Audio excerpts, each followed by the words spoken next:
राजकुमार भाटी जी, आनंद दुबे जी, जल्दी जल्दी अपनी जगह पर आ जाइए। और आप दोनों अगले वक्ता हैं, 2-2 मिनट का समय मिलेगा आपका इस विषय पर बोलने का। 2 मिनट का समय दुबे जी शुरू होता है अब।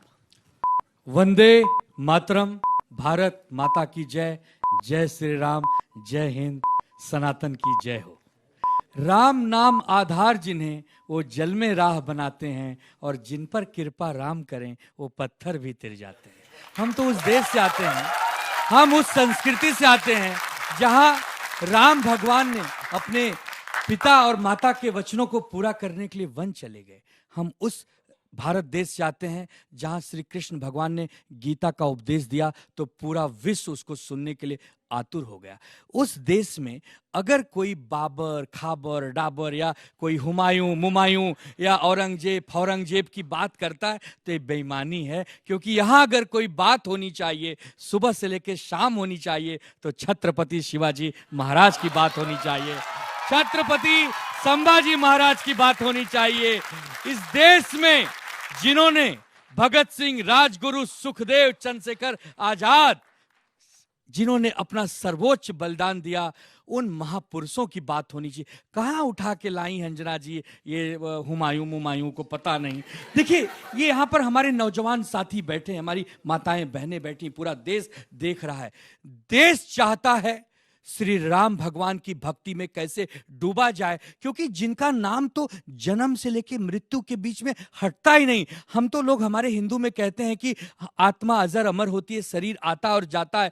जब जिस राम के नाम पर इस पूरी दुनिया का ब्रह्मांड चलता हो, उस राम भगवान की अगर किसी मंदिर को हमारे किसी आताताई ने तोड़ दिया हो, ऐसे आताताई का हम नाम लेकर उसकी गाथा अगर गाएं, उस पर हम अगर कुछ चर्चा करें, तो ये अपने आप को हम छल रहे हैं, बेईमानी कर रहे हैं, धोखा दे रहे हैं। हम तो सिर्फ एक चीज चाहेंगे कि जैसे अयोध्या में श्री राम भगवान का मंदिर बन गया, वैसे ही काशी और मथुरा में भी बन जाए, बाकी जगह भी बन जाए। मौलाना साहब ने कहा इस देश को शिक्षा की जरूरत है, मस्जिद तो ऑलरेडी बन चुकी है। वाह, चलिए, जबरदस्त। मिडिल ऑर्डर ने भी बहुत अच्छी बल्लेबाजी की है। भाटी जी, सारा दारोमदार मुझे लग रहा है आपके कंधों पर आ चुका है। 2 मिनट का आपका समय शुरू होता है अब। इमाम साहब ने बहुत बढ़िया बात कही और आपने ताली भी बजाई कि बाबर इस देश का आदर्श नहीं है, इस देश के मुसलमानों का आदर्श नहीं है। लेकिन सवाल ये है, आदम गौंडवी जी ने पूछा था ये सवाल कि गलतियां बाबर की थी, फिर जुम्मन का घर फिर क्यों जले? दफन है जो बात, अब उस बात को मत छेड़िए। बाबर के नाम पे दूसरे लोगों के खिलाफ बोला जाता है, तब दर्द होता है। बाबर से हमें कोई सहानुभूति नहीं है। इमाम साहब ने एक बात और कही कि इस देश को मस्जिदों की जरूरत नहीं है, यूनिवर्सिटी और अस्पतालों की जरूरत है। मुझे और ज्यादा अच्छा लगता अगर वो ये कहते कि इस देश को मंदिर मस्जिदों की जरूरत नहीं है। एक धर्म के पूजा स्थलों की जरूरत नहीं है, तो दूसरे धर्म के पूजा स्थलों की जरूरत क्यों है? सवाल ये भी महत्वपूर्ण है। और दूसरी बात जो अभी अजय आलोक जी बोल रहे थे, देखिए, जिन्होंने हुमायूं कबीर ने बाबरी मस्जिद बनाने की नींव रखी, ये तृणमूल कांग्रेस ने बहुत अच्छा कदम उठाया कि उसे तुरंत अपनी पार्टी से निकाल दिया और उससे, उसकी सोच से अपने आप को हटा लिया। धर्म स्थल बनाने का, मंदिर मस्जिद बनाने का, पूजा करने का अधिकार हमारा संविधान देता है, हम अपने तरीके से करें। लेकिन हमें ऐसे मामले नहीं छेड़ने चाहिए जिससे लोगों के दिल को कष्ट पहुंचे या जिससे आपस में तनाव पैदा हो, आपस में वैमनस्य पैदा हो। ये बाबरी मस्जिद का नाम लेने से बार बार या पुराने जख्म कुरेदने से लोगों को कष्ट पहुंचता है। तो ऐसे काम कोई सी पार्टी को भी, किसी भी धर्म के लोगों को नहीं करना चाहिए। और मैं ये भी कहना चाहता हूं कि अजय आलोक जी ने शुरू में बहुत सुंदर बातें कही कि हमें इनसे मतलब नहीं है, धर्मनिरपेक्ष देश है हमारा, सब मिलजुल के रहो। तो मुझे एक मेरे मित्र हैं दीक्षित धनकौरी, जब ये बोल रहे थे, अच्छी अच्छी बातें कर रहे थे, मीठी मीठी बातें, तो दीक्षित धनकौरी का एक शेर याद आ रहा था कि पंछी की पीड़ा पर जिसने सुंदर गीत सुनाया है, अभी अभी वो एक तंदूरी मुर्गा खाकर आया है। ये बातें तो अच्छी करते हैं लेकिन काम अच्छे नहीं करते, हमें काम भी अच्छे करने चाहिए। बहुत अच्छा, वाह, मिडिल ऑर्डर ने जबरदस्त बात, भाई गजब एकदम आप दोनों ने। अब बारी जनता की है, आपका सवाल है, ठीक है? पहले नेता चुन लेते हैं दोनों। कौन आप आ रही हैं? आइए, सबसे ताली बजाइए भाई। लड़कियां आती है सामने, इसके लिए तो जबरदस्त खुशी होती है, क्योंकि हम ये मानते हैं कि बहस बाजीगर में सिर्फ आप यहीं पे वेट कीजिए। नाम क्या आपका? भूमिका। भूमिका, आप यहीं पर वेट कीजिए। अब इस हिस्से में आते हैं, इधर कौन बोलने वाला है? आप आइए, ताली बजाइए भाई इनके लिए। आइए, क्योंकि हम चाहते हैं कि बच्चे खुलकर अपनी बात कहें। 45 सेकंड का वक्त इनको दिया जाता है। युवा नेता भी यहां से निकले जिनको ये ताकत आए कि वो न सिर्फ यहाँ के ऑडियंस बल्कि सीधा करोड़ों लोग जो आज तक को देखते हैं वो आपको देखेंगे। आपका नाम क्या है? कीर्ति। कीर्ति, इस विषय पर टॉपिक आप समझ गई हैं?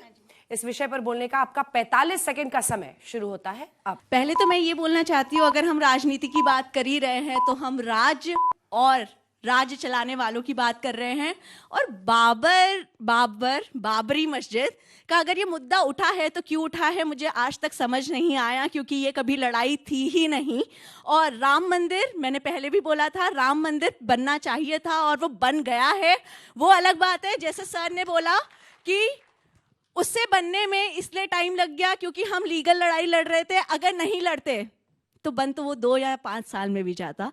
और मुझे ये समझ नहीं आता, टीएमसी अगर हम बात कर ही रहे हैं कि बंगाल में अगर ये विवाद हो रहा है, वहाँ मस्जिद और मंदिर की बात होती है, लेकिन जब देश की बात आती है तो वहाँ की दीदी कहाँ चली जाती है। चलिए, बहुत अच्छा। भूमिका, इस विषय पर बोलने का आपका 45 सेकंड का समय शुरू होता है अब। आप सभी का बहुत बहुत धन्यवाद। महोदय, सबसे पहले इन्होंने बात की है राम मंदिर की कि इन्होंने बहुत ज्यादा लीगल लड़ाई लड़ी है, परंतु इन्होंने जो है 1992 में जब खंडन किया था उस बाबरी मस्जिद का, तो उसमें उन्होंने द प्लेसेस ऑफ वर्शिप 1991 का एक्ट का खंडन किया आप लोगों ने। उसके बाद जब मैं बात करती हूँ तो आप बीजेपी की क्या विचारधारा होती है? बीजेपी की विचारधारा मुझे इस समय ऐसी लग रही है कि मंदिर बन जाए तो उनकी जीत हो जाती है और मस्जिद बन जाए या मस्जिद बन जाए तो उनकी हार हो जाती है। तो आप मंदिर मस्जिद की जब आप खुद ही लड़ाई कर रहे हैं तो आप टीएमसी को कैसे कह सकते हैं, जब टीएमसी ने बाबरी मस्जिद बनने के बाद ही उस नेता को निकाल दिया था, उसने बोल दिया था कि हमें बाबरी मस्जिद नहीं चाहिए। जब उसने साफ साफ ये चीजें कर दी है तो आप टीएमसी को क्यों बोल रहे हैं कि वो राजनीति मस्जिद के नाम पे कर रही है? उसके बाद हम देखते हैं एक ज्ञानवापी मस्जिद है जहां पे आप लोग जो है बीच में ही, जब 1991 एक्ट की जो मैं बात कर रही हूँ उसके अकॉर्डिंग हाई कोर्ट ने वहां पे बोला है कि वो मस्जिद है, वो मस्जिद की तरह ही जो है एक बिल्डिंग है, और आप लोग वहां पे पुलिस भेज रहे हैं जब लोग प्रेयर कर रहे हैं। तो आप खुद देखें ना कि बीजेपी क्या कर रही है। चलिए, जबरदस्त, बहुत अच्छा, दोनों ने बहुत अच्छा बोला। कॉन्फिडेंस देखिए इनका, गजब, बहुत अच्छा।